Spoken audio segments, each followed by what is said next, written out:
En 2012, le Québec avait une politique de soins à domicile qui, sur papier, semblait parfaite. L'idée, c'était que rester chez soi devait toujours être l'option numéro 1. Mais voilà, une vague de plaintes a mené à une enquête, et cette enquête a révélé une histoire bien différente. On va décortiquer ensemble ce qui n'a pas fonctionné entre la promesse et ce qui se passait vraiment sur le terrain. Alors tout ça, ça a commencé avec le protecteur de citoyens. L'enquête n'est pas sortie de nulle part, non. Elle a été lancée parce que le nombre de plaintes avait quasiment doublé en seulement 3 ans. C'était un véritable signal d'alarme, impossible à ignorer. Voici comment on va procéder. On va d'abord regarder la promesse, ce qui était prévu. Ensuite, on plongera dans la réalité du terrain.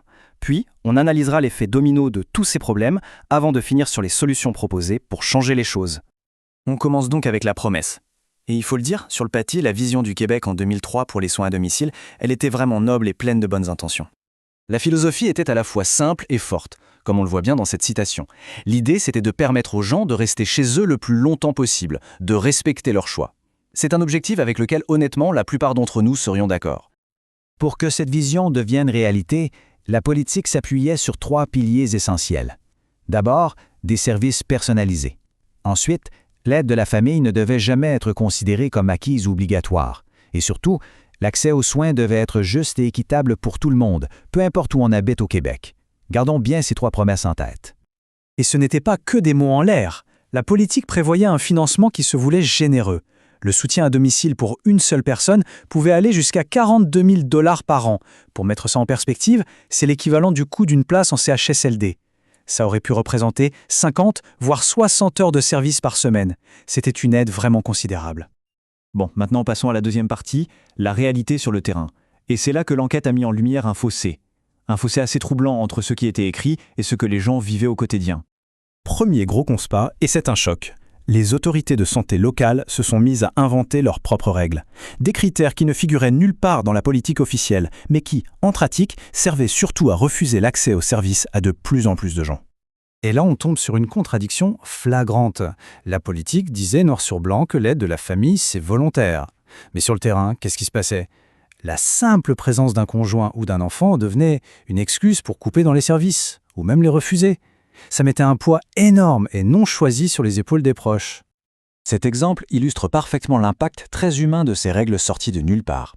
Imaginez un peu, une personne reçoit 29 heures d'aide par semaine et du jour au lendemain, avec à peine 2 semaines d'avis, on lui coupe presque la moitié de ce soutien vital.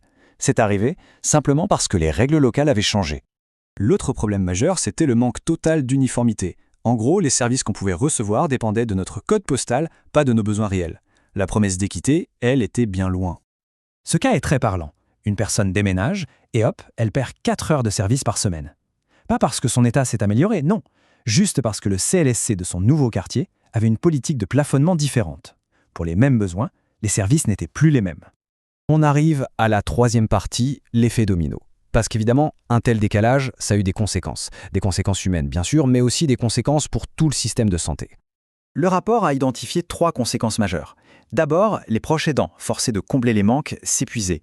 Ensuite, les listes d'attente pour obtenir des services s'allongeaient, parfois sur des années. Et finalement, les hôpitaux se retrouvaient complètement paralysés.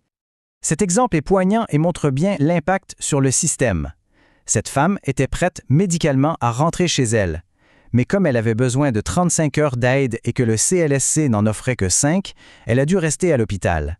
Elle occupait un lit qui coûte très cher et qui aurait pu servir à quelqu'un d'autre. Tout ça par manque de services à domicile. Maintenant, ce graphique est vraiment intéressant parce qu'il nous montre le cœur du problème, l'argent. Ces chiffres de 2004 sont clairs. Le Québec dépensait beaucoup moins par habitant pour le soutien à domicile que d'autres provinces. Moins que l'Ontario et presque 3 fois moins que le Nouveau-Brunswick. Alors, c'est là qu'il y a une nuance très importante. Le problème, ce n'était pas les soins de santé à domicile, comme les visites d'infirmières. Là-dessus, le Québec était dans la moyenne canadienne.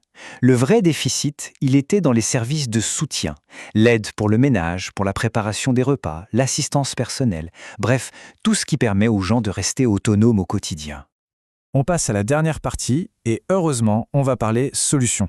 Parce que le rapport ne s'est pas contenté de critiquer, il a proposé une feuille de route très claire pour corriger le tir. La première grande recommandation, elle s'attaquait directement au financement. Il fallait arrêter de naviguer à vue. Le ministère devait, premièrement, calculer les besoins réels.